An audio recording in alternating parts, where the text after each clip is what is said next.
Nous restons à l'Assemblée nationale où les travaux des plénières se sont poursuivis ce matin.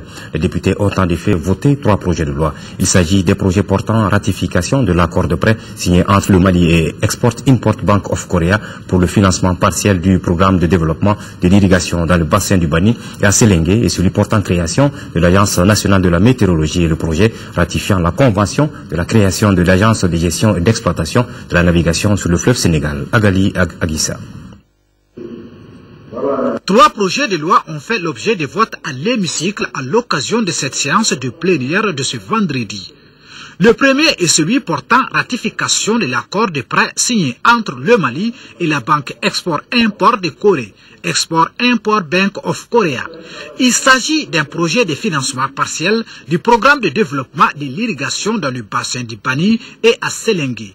La valeur du prêt est d'environ 10,628 millions de francs CFA.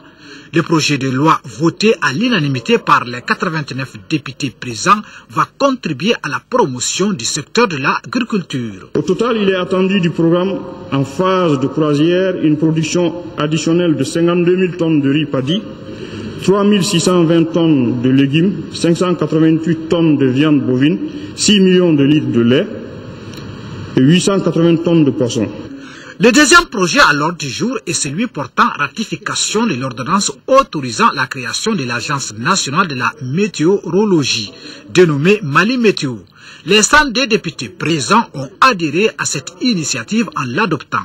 Cette agence qui prendra désormais la place de la Direction nationale de la météorologie devra apporter des réponses aux multiples besoins socio-économiques dans un contexte où la lutte contre les effets du changement climatique constitue un défi majeur. Je veux dire ici qu'à la base de la transformation de la Direction nationale de la météo en agence, il y a un besoin fort de développer les activités météorologiques à travers l'exploitation des différentes données.